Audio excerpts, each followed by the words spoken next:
Now I wanted to do this. This is a reply to Christopher over there at Greenway TV, okay? And I want to do this, and I want to tell him thank you for this video, okay, that he had posted. Okay, you can find it up on my channel. I'll leave the link in the more for you, okay? But this is to him. I want to tell him thank you for his last video. Matter of fact, I put part of his video in here towards the end. I can't get it all in, but I put a little bit in here so that you hear it on my channel if you don't know who he is, and you can go over and watch his channel. Listen to what this guy's telling you. This guy's telling you the truth, okay? He's not lying to you. He's not up here bullshitting you. But there's some things I want to say, okay? The stuff that he's preaching here is all stuff that I've said 1,000 times over, okay? People forget where your politicians, your governments, your bankers get their power from. They get their power from most of the people. And it don't matter what country you're in. The people that are running the countries get their power from the people of the country. And if we would all get our heads out of, you know what, and stand up as one and say no. And I don't mean a civil war. I don't mean draw arms to go fight bloodshed. That's going to get you nowhere. Wars have never solved nothing. And that's why you keep having more wars to another war, to another war, to another war. Because wars is not the answer. Okay? Failing to grow up is not the answer. Okay? Wars has never been an answer and never will be an answer. The only thing wars do is profit a few people who started the wars at the top. That don't go to the front lines and put their own ass on the line, but they start the wars. And for all of you people out there that believe Ron Paul has changed, let me give you a little piece of advice. Ron Paul is no better than Dennis Kucinich. Ron Paul is no better than George W. Bush, Barack Obama. Ron Paul is a puppet. And if you actually believe that Ron Paul would change this country and turn it around, you're full of shit. Excuse my language, but you're full of shit. The man is placed in position to tell you what you want to hear. That's all he's there for. He won't make it the president, and even if he did make it the president, you would see nothing different than what you have right now. Okay? End of story. Believe me. You can doubt me till you're blue in the face, but I know what I'm talking about when I'm telling you this. Ron Paul was put there for a reason. And the reason is what you people are doing. The answer is what Christopher's telling you. The answer has always been that. Understanding where these criminals get their power from. Understanding that when you allow people, politicians, to be liars, then you get lied to. When you make lying norm, then you get mad because somebody lied to you, but you think it's supposed to be norm. How can you get mad at somebody lying to you when you want it to be norm? When you know the politician's a liar going into office and you still allow him to put them there, you're your own worst enemy. You don't need no enemies. You're your own worst enemy.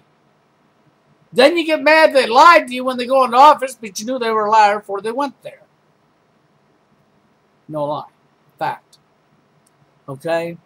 Which is actually pathetic that you would allow that to happen.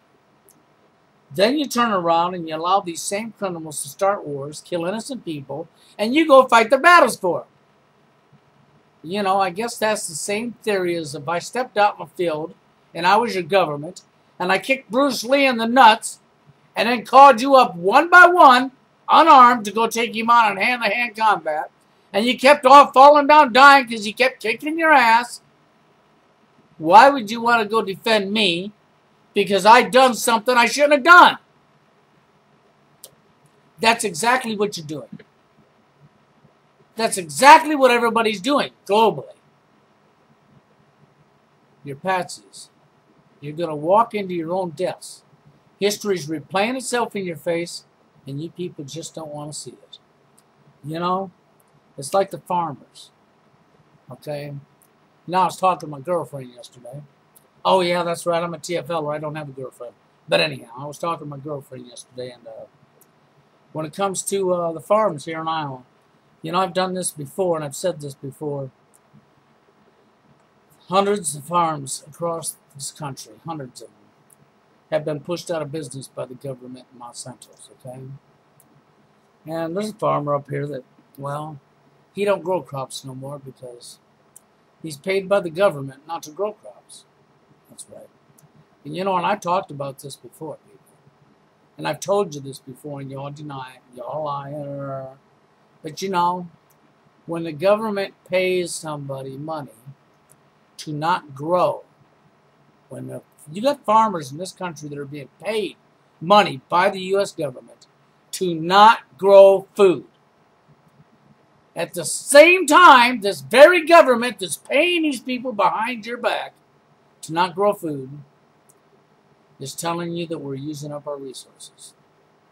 So when you run out of food and they tell you we've used it all up because there's too many people, you might want to stop and think about the red flag when they paid farmers not to grow crops. Sickening. Anyhow, watch Christopher. He's got a very good message here, and he's correct. Forget how powerful we are as the majority. They forget how much power that we actually have. You know, these politicians that have long forgotten who they represent and have really just created this police state through the passage of bills like the NDAA and the latest legislation that they're trying to move through Congress or the Senate to enslave us even more. You see, what they're most fearful of and what they're most afraid of is that America and Americans in general begin opting out of the corrupt system itself.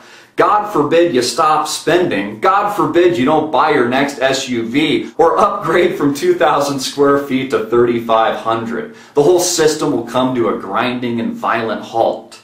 You know, wouldn't it be nice to do business in a currency that actually had value? Wouldn't it be nice to get out of failing, insolvent, bankrupt fiat paper like the US dollar and the euro altogether? Currencies which George Soros, billionaires himself, will have little to no value in the future going forward unless we get another bailout. So what happens, for example, if we take our money out of circulation and say invest in gold or silver? Or let's say through the power of our own creativity and social media, which is threatening the very paradigm we've known as federal government to begin with. That raises another question. Wouldn't it be awesome just to get rid of government altogether? Wouldn't it be great to get rid of bailouts and quantitative easing to infinity?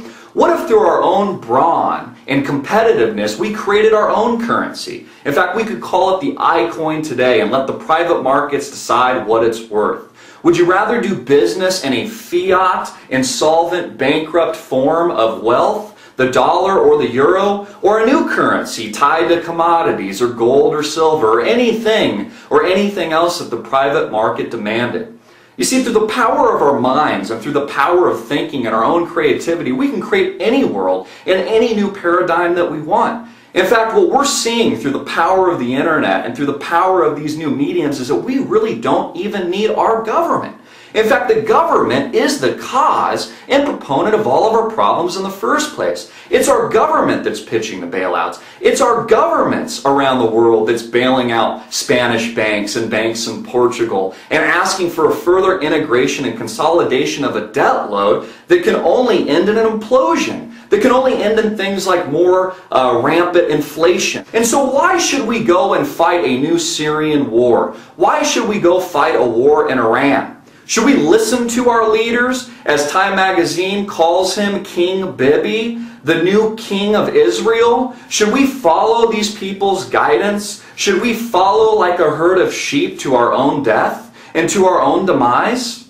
You know, what happens if we completely opt out of the system altogether? What happens if we stop paying our taxes or stop doing business in the US dollar and instead take our wealth out of that supply? So what happens if we take our money out of the money supply altogether and invest in things like gold and silver or establish our own new currencies on the open global market? Why should we have to do business in their global currency? Why can't we just create our own?